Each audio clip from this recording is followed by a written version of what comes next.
देखिए, ये current electricity का माइक्रोस्कोपिक पार्ट, इसमें हम क्या कवर करेंगे कि मेटल वायर के अंदर क्या होता है। अभी तक हम बस ऐसी चीजें देखते रहे जो मेजरेबल है। आपने वोल्टेज मेजर कर लिया, आपने करंट मेजर कर लिया, आपने वोल्ट मीटर बना लिया, एमीटर बना लिया, लेकिन कुछ ऐसी चीजें हैं जो हम मेजर नहीं कर पाते हैं, परंतु वो भी इक्वली इंपॉर्टेंट है। तो उन चीजों को यहां समझना है, उन्हीं को आगे लेके चलना है। तो this is our microscopic part. हमारा इस चैप्टर में दो ही काम बचे, एक माइक्रोस्कोपिक पार्ट और एक RC circuit, RC DC circuit. AC तो कभी आगे चैप्टर आता है, उसमें पढ़ना होता है। तो अभी आज की क्लास हम ले रहे हैं माइक्रोस्कोपिक पार्ट के ऊपर। तो इसके अंदर सबसे पहली चीज आपको यह पता होना चाहिए कि अगर मैं आपको ये दिखाऊं, फ्लो ऑफ चार्जेस या चार्ज कैरियर्स इनसाइड मेटल। अभी इस चैप्टर में हम केवल मेटल के बारे में पढ़ेंगे। एक और चीज होती है सेमीकंडक्टर, जिसमें इलेक्ट्रॉन और होल्स दोनों तरह की चीजें आएंगी। गर्वित कल आपने एक क्वेश्चन भेजा था जिसमें इलेक्ट्रॉन्स और होल्स दोनों का जिक्र था, तो वो अभी रहने दो, बिकॉज वो वाले क्वेश्चन सेमीकंडक्टर यूनिट में जाके हो पाएगा। अभी तो हम होल पढ़ेंगे ही नहीं कि होल होता क्या है, कितना चार्ज है, तो अभी नहीं कर सकते हम। तो flow of charge carriers inside a metal. Metal के अंदर क्या होता है, देखें, मेटालिक बॉन्डिंग आपने शायद केमिस्ट्री में पढ़ ली होगी +1 में, मेटालिक बॉन्डिंग। तो मेटालिक बॉन्डिंग हमें ये बताती है कि मेटल्स के अंदर फिक्स पॉजिटिव आयंस होते हैं। फिक्स पॉजिटिव आयंस होते हैं क्योंकि हर एक एटम का जो वैलेंस इलेक्ट्रॉन से वो फ्री होके घूम रहे होते हैं, तो फिक्स पॉजिटिव आयंस होते हैं। और इस अरेंजमेंट को, ये वर्ड सुना है केमिस्ट्री में, बताओ, ये वर्ड आया है केमिस्ट्री में? हाँ बिल्कुल, ये जो कर्नेल है, फिक्स पॉजिटिव आयंस के अरेंजमेंट को कर्नेल बोल देते हैं। और इसके अलावा जो हर एटम के फ्री इलेक्ट्रॉन्स हैं वो बिना किसी कंडक्टर लगाए भी घूमते फिरते रहते हैं। कभी इधर जाएगा, कभी इधर जाएगा, कभी इधर जाएगा, कभी इधर जाएगा, और एक जिगजैग पाथ में ये फ्री इलेक्ट्रॉन्स मूव कर रहे होते हैं। और इस जिगजैग पाथ की वजह से कोई करंट मेंटेन नहीं होता है।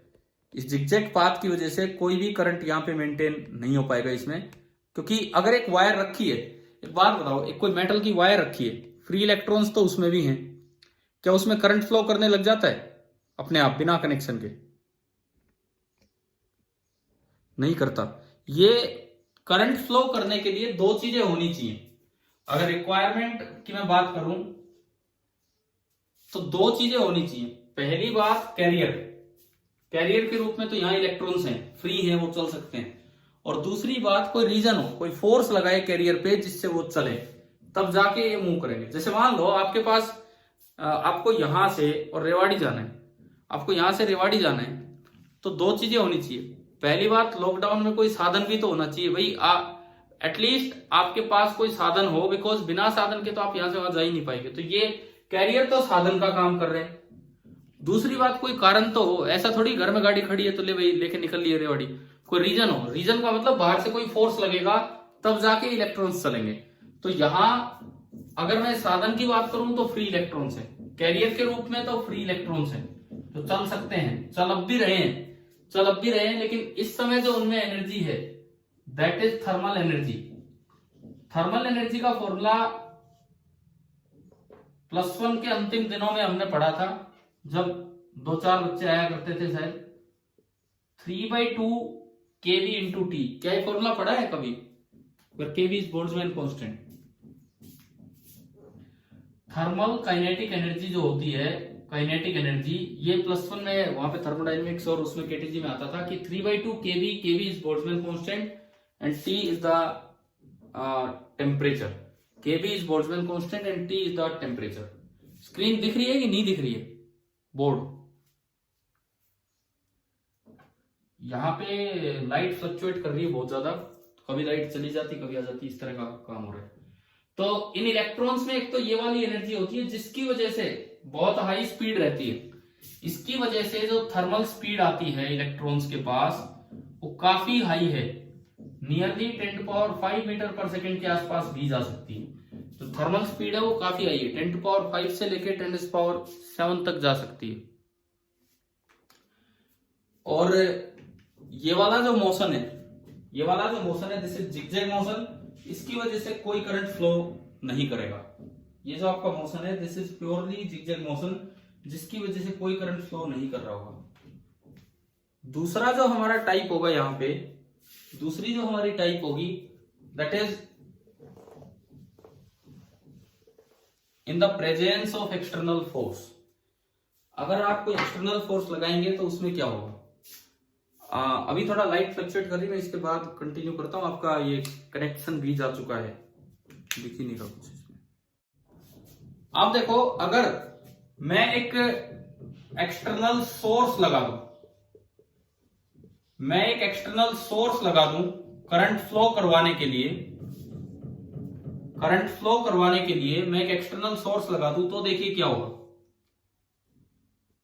वो जो सोर्स है वो इनको, इस वायर को एक पोटेंशियल डिफरेंस देगा बाहर से, ये प्लस ये माइनस, और पोटेंशियल डिफरेंस होगा V, जो बाहर से आपने बैटरी लगाई होगी, पोटेंशियल डिफरेंस होगा V। अब इलेक्ट्रिक फील्ड की डायरेक्शन कहां से कहां होती है, high to low potential, low to high potential. Electric field की डायरेक्शन वो होती है हाई टू लो पोटेंशियल, तो ये E की डायरेक्शन है। हम ये पढ़ते थे कि मेटल की बॉडी में इलेक्ट्रिक फील्ड जीरो होता है, लेकिन यहां मेटल की बॉडी में भी इलेक्ट्रिक फील्ड नॉन जीरो हो रहा है। मेटल ही तो है ही, मेटल की बॉडी इक्विपोटेंशियल हुआ करती थी, लेकिन यहां मेटल की बॉडी में पोटेंशियल डिफरेंस आ गया। तो मेटल की बॉडी इक्विपोटेंशियल तब थी जब इलेक्ट्रोस्टैटिक कंडीशन थी। अभी करंट फ्लो करेगा तो इलेक्ट्रोस्टैटिक कंडीशन नहीं है। इलेक्ट्रोस्टैटिक कंडीशन नहीं होने का मतलब कि कोई ई इसके अंदर आ चुका है। अब क्या होगा, आपने बाहर से कोई बैटरी कनेक्ट कर रखी है, इस साइड पॉजिटिव और दूसरी साइड नेगेटिव। इलेक्ट्रिक फील्ड अगर उधर है तो जो इलेक्ट्रॉन्स होंगे उन पे फोर्स लगेगा अपोजिट डायरेक्शन में, और इलेक्ट्रॉन पे फोर्स अपोजिट डायरेक्शन में लगा तो इलेक्ट्रॉन इधर स्टार्ट करना, मूव करना स्टार्ट कर देते हैं। पिछला मोशन तो अब भी है, जिगजैग पाथ तो अब भी है इनके पास, लेकिन इसके अलावा एक और साथ में मोशन ऐड हो गया है, इसे बोलते हैं ड्रिफ्ट मोशन। इसको हम बोल दिया करते हैं ड्रिफ्ट मोशन, और ये जो एक्स्ट्रा स्पीड आती है इलेक्ट्रॉन्स में इधर, उसे बोल देते हैं ड्रिफ्ट स्पीड। अब इलेक्ट्रॉन इस साइड चल के आ रहे हैं, इलेक्ट्रॉन पे नेगेटिव चार्ज है, तो जो करंट माना जाएगा वो अपोजिट डायरेक्शन में माना जाएगा, यानी कि करंट की डायरेक्शन हो जाएगी इधर से उधर। करंट की जो डायरेक्शन होगी वो इधर से उधर की तरफ हो जाएगी, आई उस साइड। तो देखो क्या हुआ है, मैं दो चीजें आपको दिखाता हूं, एक तो एब्सेंस ऑफ फील्ड, एक तो एब्सेंस ऑफ वोल्टेज, और एक प्रेजेंस ऑफ वोल्टेज। दोनों में क्या डिफरेंस हो रहा है उस पर हम ध्यान दें। देखिए, एक बार मैंने मेटल की वायर में बाहर से कोई वोल्टेज प्रोवाइड नहीं की, एब्सेंस ऑफ वोल्टेज, और एक बार मैं बाहर से वोल्टेज प्रोवाइड कर रहा हूं, प्रेजेंस ऑफ वोल्टेज।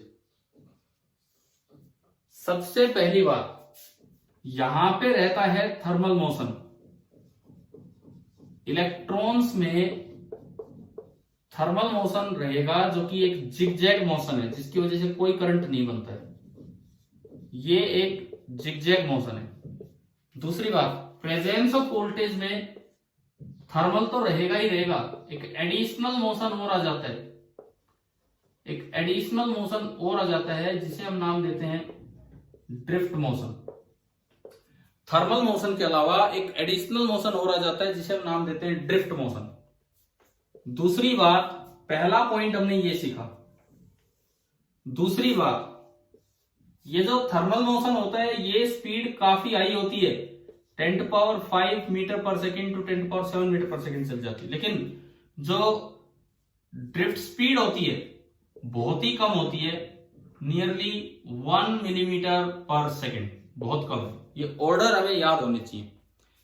तीसरी बात, थर्मल मोशन की वजह से नो करंट, या यूं कहें कि इसकी वजह से करंट होता है जीरो, परंतु जब ड्रिफ्ट मोशन स्टार्ट होगा, ड्रिफ्ट मोशन, तो करंट आपका होगा नॉन जीरो। थर्मल मोशन की वजह से करंट होता है जीरो, और ड्रिफ्ट मोशन की वजह से करंट होता है नॉन जीरो। एक बार थोड़ा सा रिस्पॉन्ड करना, क्या ये 3 कंपैरिजन पॉइंट समझ में आ गए हैं क्या? तो अब आता है कि जो सबसे मेन पॉइंट, जो क्वेश्चन बन के आ जाता है और फिर वहां बच्चों को पता नहीं होता, ये तो नॉर्मल सी बातें हैं। अगर ये पूछ लिया जाए कि in the absence of voltage free electron का पाथ कैसा होता है और in the presence of voltage free electron का पाथ कैसा होता है। तो स्ट्रेट लाइन और कर्व, बस दो जवाब देने आपको। In the absence of voltage free electrons का पाथ कैसा होता है और in the presence of voltage कैसा होगा, या तो स्ट्रेट लाइन या कर्व। और ग्रेविटी का इफेक्ट होता नहीं उन पे, बहुत हल्के हैं वो, बताइए सोच के। एब्सेंस में कर्व होगा। अब सुनो, एब्सेंस ऑफ फील्ड, पहली बात no effect of gravity, gravity का कोई इफेक्ट है ही नहीं, ग्रेविटी का कोई इफेक्ट नहीं है। एक इलेक्ट्रॉन किसी पॉजिटिव आयन से टकरा के चला, मान लो उसको वेलोसिटी इधर मिली, जब ग्रेविटी नहीं है और कोई फोर्स नहीं है, क्योंकि वोल्टेज नहीं है तो कोई फील्ड नहीं है, तो ये क्यों बेंड होगा, ये अगली टक्कर तक स्ट्रेट लाइन ही चलेगा, फिर किसी और डायरेक्शन में मुड़ गया, कोई फोर्स नहीं है, ना ग्रेविटी है ना वोल्टेज का इलेक्ट्रिक फोर्स है, अगली टक्कर तक फिर ये स्ट्रेट लाइन चलेगा और ये यूं मूव करता रहता है। तो in the absence of voltage path कैसा होगा बताओ, यहां से समझ के, स्ट्रेट। हाँ, in the absence of voltage जो फ्री इलेक्ट्रॉन्स का पाथ है वो स्ट्रेट होगा। अब in the presence of voltage, जैसे मान लो मैं किसी चीज को सीधा थ्रो करूं तो क्या वो सीधा चलता रहता है या कर्व पाथ में बेंड हो जाता है नीचे, बताओ। कर्व हो जाता है, क्यों, क्योंकि वहां ग्रेविटी है, मतलब वहां कोई फोर्स है। तो अगर इधर आपने वोल्टेज लगा दी तो देखिए कैसे वो मूव करेंगे। अगर आपने कोई वोल्टेज लगा दी तो देखिए, जैसे कोई इलेक्ट्रॉन, मान लो ये पॉजिटिव है ये नेगेटिव है, तो इलेक्ट्रिक फील्ड इस डायरेक्शन में। अब इलेक्ट्रॉन पे चार्ज होता है नेगेटिव, तो उस पर फोर्स लगेगा अपोजिट डायरेक्शन में, नीचे नहीं, ग्रेविटी का तो नीचे होता है, उस पर जो फोर्स लगेगा अपोजिट डायरेक्शन में लगेगा। अब मान लो किसी पॉजिटिव आयन से टक्कर के बाद कोई इलेक्ट्रॉन इधर चला था, कोई इलेक्ट्रॉन इधर चला, लेकिन उस पर फोर्स इधर लग रहा है, तो धीरे धीरे वो इधर बेंड होता चलेगा और ये पाथ कैसा हो जाएगा आपका, पैराबोलिक। अपने फोर्स, पैराबोलिक क्या मतलब कर्व, अपने फोर्स की डायरेक्शन में वो बेंड होता चलेगा। जैसे ग्रेविटी नीचे होती है तो पार्टिकल छोड़ दो वो उसी की डायरेक्शन में चलता रहता है, अगर आप थ्रो भी करेंगे तो सेम यही चीज यहाँ पे, in the presence of voltage जो पाथ ऑफ फ्री इलेक्ट्रॉन्स हैं वो कर्व्ड होगा, लेकिन in the absence of voltage जो पाथ ऑफ फ्री इलेक्ट्रॉन है वो स्ट्रेट होगा। तो जिस किसी ने भी आइडिया लगाया था बिल्कुल उल्टा आइडिया लगाया था। क्या अभी ये समझ में आ गया है कि नहीं पाथ किस तरह के होंगे।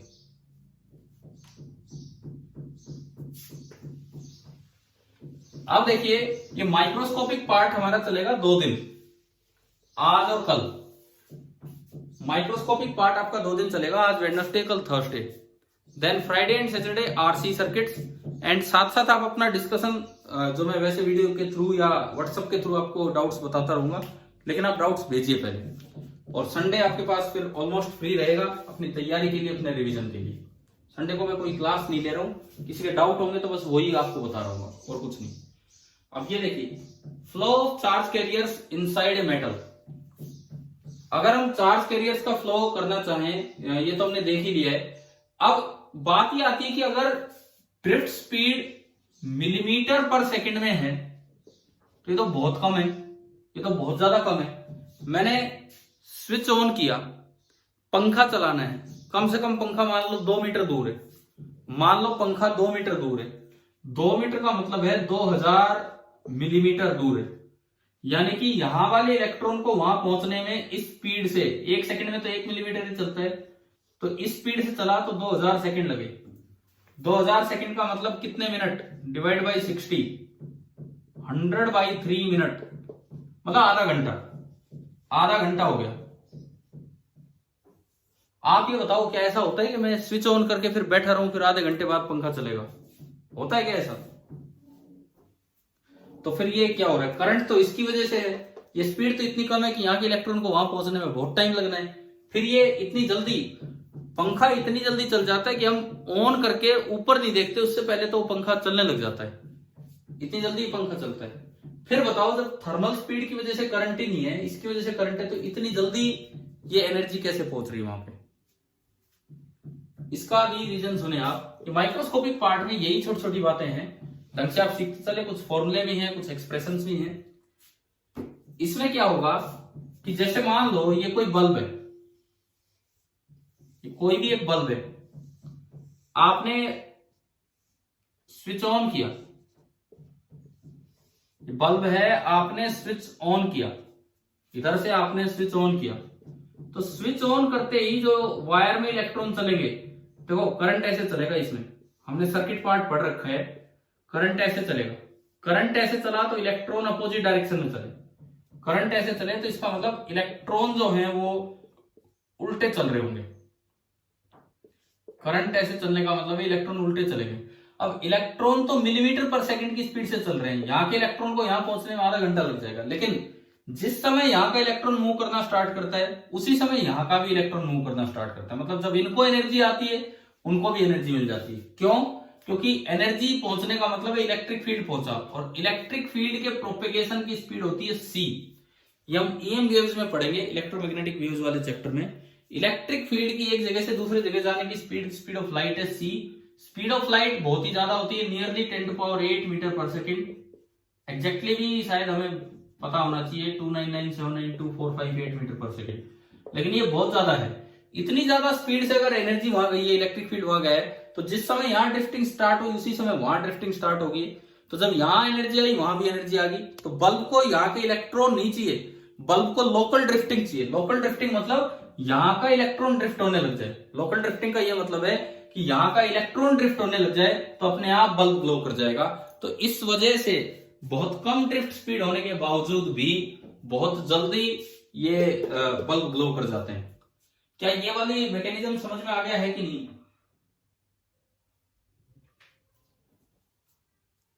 देखो ये वो क्वेश्चंस हैं जो या तो ऑब्जेक्टिव में पॉइंट्स बना के दिए जाते हैं या बोर्ड में छोटे छोटे क्वेश्चंस पूछ लिए जाते हैं। और शायद क्या कंफर्म ये एनसीईआरटी के सोल्ड एग्जांपल है, इस चैप्टर के सोल्ड एग्जांपल। थ्योरेटिकल 5-5 6 एक में दे रखे हैं, तो उन्हीं में है जो आज आप पढ़ेंगे। अगले 1-2 दिन में यही काम करना है, माइक्रोस्कोपिक पार्ट वाला ही। अभी तक मैंने आपको 2 चीजें समझाई, बहुत ज्यादा डिस्टर्बेंस की वजह से 2 ही काम अभी तक हो पाए। एक तो थर्मल मोशन और ड्रिफ्ट मोशन में क्या डिफरेंस है। एक तो हमने ये सीखा कि थर्मल मोशन और ड्रिफ्ट मोशन में क्या कुछ डिफरेंस है, मैंने 3-4 डिफरेंसेस आपको बता दिया। और दूसरा ये जो लास्ट पॉइंट अभी मैंने आपको बताया था। अच्छा, इसके बाद देखो लोकल ड्रिफ्टिंग का मतलब भी आपको समझ में आ जाना चाहिए ढंग से, क्या है क्या नहीं है। इसके बाद सुनिए, अब सबसे पहले ये है कि अगर करंट वीडी की वजह से है, ड्रिफ्ट स्पीड की वजह से है, तो आई और वी में क्या रिलेशन होगा। हमें कुछ छोटे छोटे रिलेशंस पढ़ने होंगे। सबसे पहले हम पढ़ रहे हैं relation between I and V D. Drift speed और करंट में क्या रिलेशन होगा। वैसे तो बड़ा आसान रिलेशन है, याद भी रखना है, समझना भी आसान है। I is equal to n e A v d, ये रिलेशन है। इसमें टर्म्स का मतलब सुने आप क्या क्या है। ये कोई वायर है, ये कोई भी वायर है। सबसे पहली बात मैंने इसमें एक टर्म यूज की हुई है ए का मतलब है एरिया ऑफ क्रॉस सेक्शन। क्या आपको ये दिख रहा है? बार बार लाइट आ रही है और जा रही है, कुछ पता लग रहा है? इस तरह बड़ी ज्यादा फ्लक्चुएशंस हो रही है। ए है एरिया ऑफ क्रॉस सेक्शन, ये वायर का। आई है इसमें क्या करंट फ्लो कर रहा है इलेक्ट्रॉन्स के ड्रिफ्ट होने की वजह से। अगर करंट उधर जा रहा है तो इसका मतलब इलेक्ट्रॉन अपोजिट डायरेक्शन में आ रहे होंगे। वीडी इन इलेक्ट्रॉन्स की average drift speed, on an average 21 drift speed से चल रहे। होता क्या है, कभी धीरे चलते हैं, टक्कर के जस्ट बाद स्पीड कम हो जाती है, टक्कर से जस्ट पहले स्पीड बहुत ज्यादा थी। ये एक एवरेज ड्रिफ्ट स्पीड है, इसका एक्सप्रेशन भी हम निकालेंगे। ये एवरेज ड्रिफ्ट स्पीड है। इसके बाद देखो एक चीज और बच गई, एन। ई तो है चार्ज ऑफ कैरियर, एन और बच गया। एन का मतलब यहां पे होता है number of free electrons per unit volume. N का मतलब यहां है number of free electrons per unit volume, कि भाई पर यूनिट वॉल्यूम, अगर आप एक यूनिट वॉल्यूम पार्ट इसका लेते हैं तो उसमें कितने फ्री इलेक्ट्रॉन्स हैं। तो एक बार ये देखो, अगर ये लेंथ एल है, ये एरिया ए है, तो ये वॉल्यूम हो गया ए इंटू एल। तो number of free electrons unit volume में तो एन है, इसको नंबर डेंसिटी भी बोल देते हैं, नंबर डेंसिटी ऑफ इलेक्ट्रॉन। तो एल वॉल्यूम में जो टोटल नंबर ऑफ इलेक्ट्रॉन्स होंगे, एल वॉल्यूम में जो टोटल नंबर ऑफ इलेक्ट्रॉन्स होंगे वो हो जाएंगे n इंटू ए इंटू एल। इस एल वॉल्यूम में जो टोटल नंबर ऑफ इलेक्ट्रॉन्स होंगे that will be n into A into L. तो ये टर्म्स का मतलब समझ में आ गया क्या क्या है, n क्या है, e क्या है, a क्या है, v क्या है, और i और vd में ये रिलेशन हमें पता होना चाहिए। अच्छा, n e और a, n और e मटेरियल पे डिपेंड कर, देखो e universal constant, n material पे डिपेंड कर रहा है, a ज्योमेट्री पे डिपेंड कर रहा है, vd बाहर से क्या वोल्टेज अप्लाई की उस पर डिपेंड कर रहा है। तो यानी कि ये चीज vd से इंडिपेंडेंट है, तो हम ये कह सकते हैं कि करंट डायरेक्टली प्रोपोर्शनल है vd के। ड्रिफ्ट स्पीड इलेक्ट्रॉन्स की जितनी ज्यादा होगी करंट उतना ही ज्यादा होगा। अब पहला काम ये कि ये फॉर्मूला आया कैसे, बड़ा सीधा फॉर्मूला है जो हमें याद तो रखना ही रखना है, लेकिन अब बात आती है कि ये फॉर्मूला आया किस तरीके से, कैसे हम निकालें।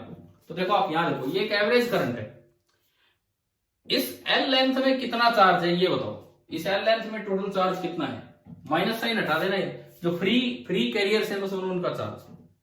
अगर मैं यहां इस एल लेंथ में इलेक्ट्रॉन्स पे टोटल चार्ज डेल्टा क्यू बोलूं, कितना है डेल्टा क्यू, तो टोटल नंबर ऑफ इलेक्ट्रॉन्स तो है NaL, और एक इलेक्ट्रॉन का चार्ज होता है माइनस ई, माइनस साइन से तो डायरेक्शन अपोजिट कर दूंगा, तो यानी कि इसमें जो टोटल चार्ज है दैट इज NaL इंटू ई। ये बताओ, ये समझ में आया क्या, इस एल लेंथ में कितना चार्ज है टोटल, NaL इंटू ई। और एवरेज स्पीड का मतलब है कांस्टेंट स्पीड से इलेक्ट्रॉन आ रहे होंगे, Vd एवरेज स्पीड है। तो इस पूरे चार्ज को इधर निकलने में, यहां से लेके यहां तक का चार्ज जब यहां निकल जाएगा इस एरिया में से, तो कितना टाइम लेगा, ये चार्ज इस एरिया को क्रॉस करने में कितना चार्ज टाइम लेगा। तो इस चार्ज को क्रॉस करने के लिए जो चल के आना होगा वो लेंथ है L, इस चार्ज को क्रॉस करने के लिए जितना चल के आना पड़ेगा वो लेंथ है L, और इसकी स्पीड है Vd।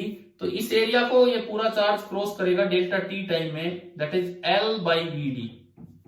देखो मैंने कोई L लेंथ कंसिडर की, उसके अंदर जो टोटल चार्ज स्टोर्ड है दैट इज NaL इंटू ई, उसको इस एरिया को क्रॉस करने में जो टाइम लगना है इसकी Vd स्पीड से that is L by Vd। अब जो करंट होता है, current that is equal to delta q by delta t, charge flown per unit time. तो आपने वैल्यूज पुट की, delta q NaL into e divided by delta t L by Vd। अब L से L cut गया और Vd ऊपर जाएगा, तो ये बच जाने हैं NeAVd। एक बार जवाब देना, क्या ये फॉर्मूला समझ में है क्या, क्या फॉर्मूला है आई और ड्रिफ्ट स्पीड में। ठीक है, एक आसान सा रिलेशन था, करंट और ड्रिफ्ट स्पीड में क्या रिलेशन होता है वो मैंने आपको समझा दिया। अब हम दरअसल expression for average drift speed निकालेंगे कि क्या होता है। ये तो आ गया आई और Vd में रिलेशन। अब expression for average drift speed क्या होगा क्या नहीं होगा वो हम देखते हैं। देखिए, एक्सप्रेशन फॉर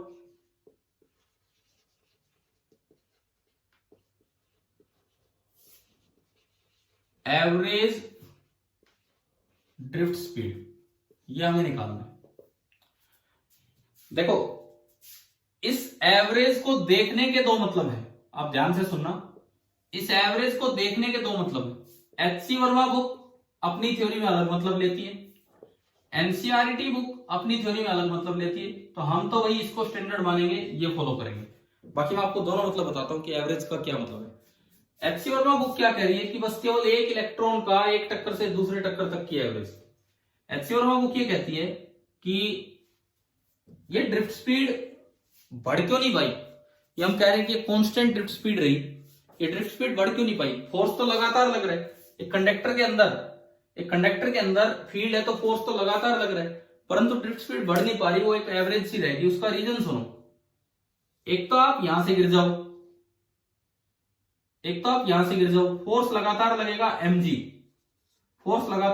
mg, काफी ऊंचाई से गिर गए तो मुझे लगता है कि आप उठ भी नहीं पाओगे अपने आप, पता नहीं क्या हाल हो जाएगा, क्योंकि आप बहुत तेज स्पीड से आके गिरोगे। एक mg अब भी लग ही रहा है, देखो आप यहां से फिसल गए, mg तो अब भी लगातार लग रहा है, वेट थोड़ी खत्म हुआ, परंतु आप यहां टकराए, फिर यहां टकराए, और फिर यहाँ गिरे गिरे गिरे ना गिरे चुपचाप झाड़ के खड़े हो गए, कोई पता ही नहीं लगेगा किसी को। मतलब फर्क क्या हो रहा है इन दोनों में? दोनों में लगातार वेट लग रहा है, दोनों में लगातार फोर्स लग रहा है, इसमें बीच में कोई कोलिजन नहीं हुआ तो आपकी स्पीड बहुत ज्यादा बढ़ गई। Due to repeated collision with a fixed time electron की स्पीड बहुत बढ़ नहीं पाती है, इसीलिए एक एवरेज सी ड्रिफ्ट स्पीड वो गेन कर पाता है। कोलिजन्स की वजह से ड्रिफ्टिंग बहुत ज्यादा नहीं हो पाती, इसीलिए मिलीमीटर पर सेकंड में। अब HCV उस एवरेज ड्रिफ्ट का क्या मतलब लेता है? एक इलेक्ट्रॉन जस्ट आफ्टर कोलिजन यहां से स्टार्ट हुआ और जस्ट बिफोर नेक्स्ट कोलिजन वो इसके आके टकराना है, तो वो HC वर्मा कहते हैं भाई केवल यहां से लेके यहां तक आप मोशन देखिए, ये तो है just after collision. Just after collision थोड़ी देर के लिए आप थर्मल स्पीड को छोड़ दो, वो किसी काम की नहीं है, तो जस्ट आफ्टर कोलिजन आप ये कह सकते हैं कि जो ड्रिफ्ट की इनिशियल वैल्यू होगी वो जीरो होगी, क्योंकि टकराया और फिर दोबारा स्टार्ट हुआ तो इनिशियल वैल्यू जीरो होगी। And just before next collision v की वैल्यू मैक्सिमम होगी। क्यों? क्योंकि लगातार इस पे फोर्स लगता रहा। कौन सा फोर्स लगता रहा? देखो फीड इधर है तो जो इलेक्ट्रॉन है उस पे फोर्स E इंटू ई इधर लगा होगा, तो इस फोर्स की वजह से लगातार इसकी स्पीड बढ़ेगी जब तक कोई अगली टक्कर ना हो जाए। मान लो अगली टक्कर से पहले इसकी स्पीड जस्ट पहले थी v मैक्स और यहां स्पीड थी इतनी, तो जो फोर्स इस पे लग रहा होता है दैट इज E इंटू ई, और वो कांस्टेंट लगता है क्योंकि electric field battery constant provide करती है। तो जो एक्सेलरेशन इसकी आएगी इलेक्ट्रॉन की that is E upon mass of electron, और ये भी कांस्टेंट होगी। और अगर कांस्टेंट एक्सेलरेशन होगी तो ये जो पाथ लेंथ इसने कवर किया इसे फ्री पाथ लेंथ बोलते हैं, बिना टक्कर का path length. Free path length जो इसने कवर किया L1 this will be equal to half into a into t square.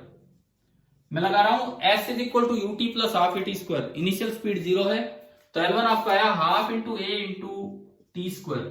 t बराबर जीरो से यहां स्टार्ट हुआ और t बराबर t1 से यहां के टकराया। अब देखो HC Verma average drift speed का मतलब क्या लेते हैं अपनी बुक में?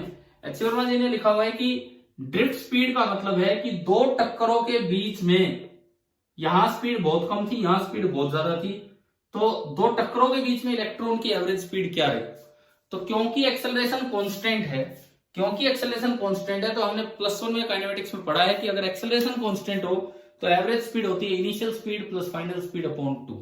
तो आप एक बार v मैक्स लिख लो, v max v equal to u plus a t, u तो जीरो, a आपका है ई बाई एम ई और इंटू टी, और ये जो एवरेज टाइम होता है टक्कर का ये T1 T2 नहीं, ऑन एन एवरेज इस टाइम को टॉ बोल देते हैं। टॉ का नाम होता है रिलैक्सेशन टाइम, जो हो सकता है +1 के भी अंतिम दिनों में हमने पढ़े हो।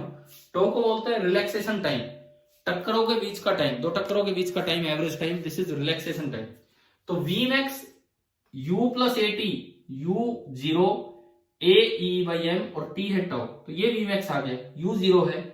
तो HC वर्मा की थ्योरी के अकॉर्डिंग जो एवरेज v होगा वो एवरेज भी उन्होंने निकाला है यहां से यहां तक, और वो निकल के आया u plus v max divided by 2। इस एवरेज v को नाम दिया vd और vd का एक्सप्रेशन वहां बना ई बाई 2me इंटू टो। पहले तो ये बताओ क्या ये एक्सप्रेशन समझ में आ गया है कि HCV ने एवरेज का क्या मतलब माना है? हाँ जी, क्लियर है? ये दो टक्करों के बीच की एवरेज वैल्यू क्लियर है सभी को? ये वाला एक्सप्रेशन। अब देखो हम फॉर बोर्ड एग्जाम हम ये वाला एक्सप्रेशन लेके चलेंगे, वहां और यहाँ एवरेज में फर्क ये होगा कि ये नीचे 2 का डिफरेंस गायब हो जाएगा। वो तो क्वेश्चन अगर ऑब्जेक्टिव कहीं आते हैं तो आपको देखना होगा ये कौन सी एवरेज वैल्यू की बात कर रहे हैं, दो टक्करों के बीच की एक इलेक्ट्रॉन की स्पीड की एवरेज वैल्यू या एक ही समय पे कई इलेक्ट्रॉन्स की स्पीड की एवरेज वैल्यू। एक तो होता है एक इलेक्ट्रॉन की दो टक्करों के बीच जो स्पीड है उसकी एवरेज वैल्यू, और एक होता है कई इलेक्ट्रॉन्स की टक्कर हो रही है उन सब की एवरेज वैल्यू। तो वो एनसीईआरटी में माना है, उसमें 2 हट जाएगा। अब देखो मैं वो वाला बताता हूं आपको कि उस तरह से अगर ड्रिफ्टिंग को देखते हो तो एवरेज का क्या मतलब है। उस तरह ड्रिफ्टिंग अगर हम देखें तो एवरेज का क्या मतलब है, देखिए ये आपने कंडक्टर दिखाया, मैं कहता हूं इसके अंदर एक फिक्स पॉजिटिव आइन ये है, एक फिक्स पॉजिटिव आइन ये है, एक फिक्स पॉजिटिव आइन ये है, ऐसी ऐसी n फिक्स पॉजिटिव आइन है।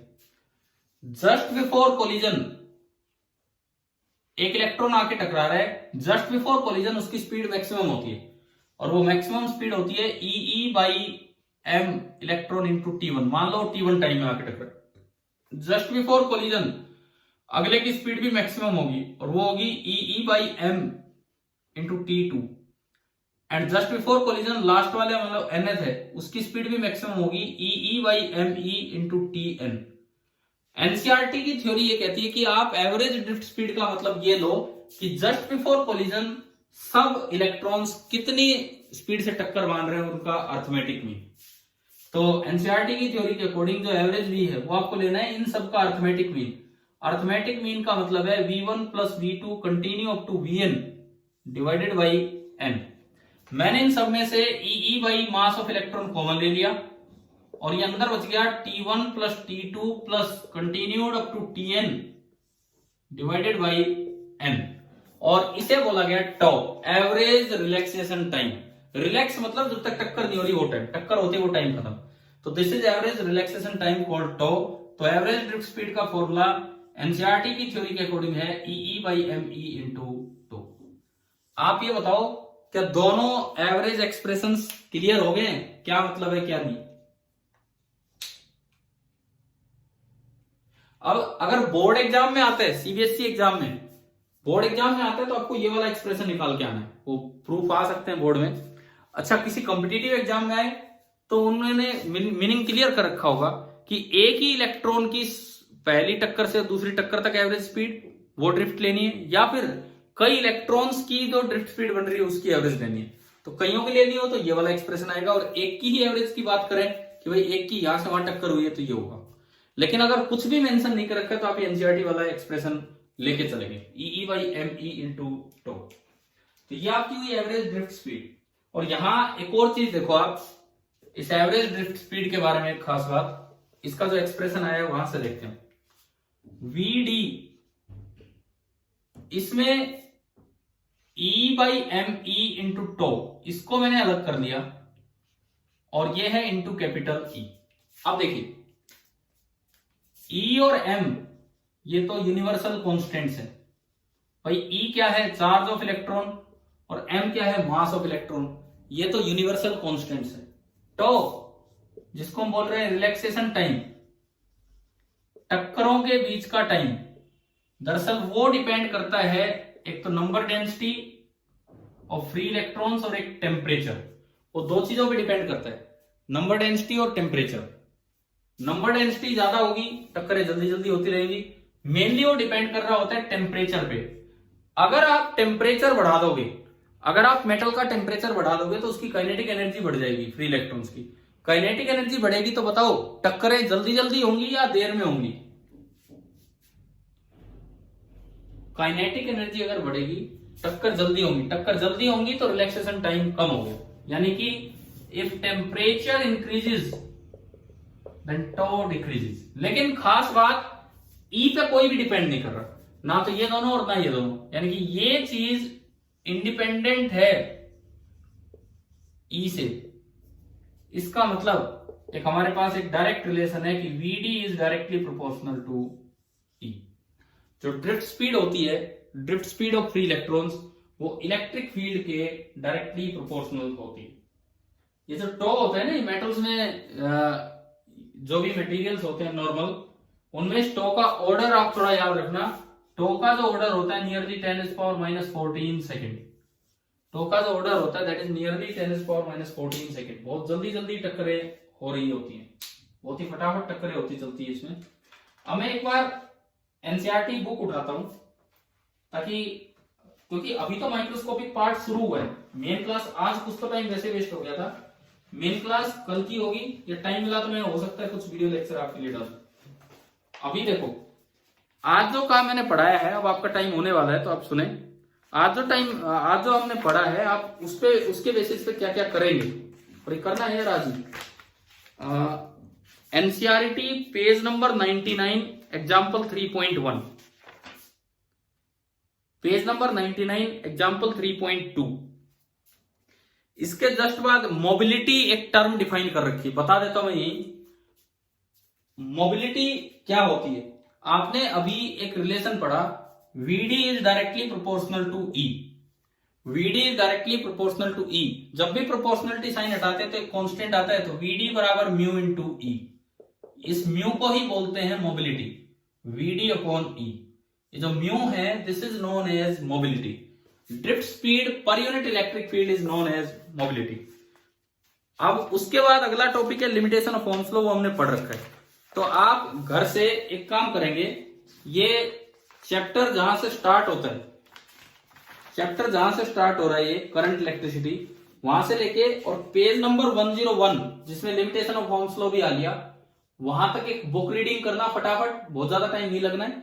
और इस दौरान जो दो सोल्ड एग्जांपल्स आए हैं, 3.1 और 3.2, वो भी अपने करके रखना। अभी माइक्रोस्कोपिक में सारा इंपॉर्टेंट काम बचा हुआ है, ऐसा नहीं कि आज लग रहा हो तो हल्का सा ही काम है, अभी बहुत अच्छा काम भी आना है माइक्रोस्कोपिक में। ओम्स लॉ की माइक्रोस्कोपिक फॉर्म भी आएगी, करंट डेंसिटी वाली टर्म्स भी आएगी, तो ये सब चीजें हम अगली क्लास में देख रहे होंगे।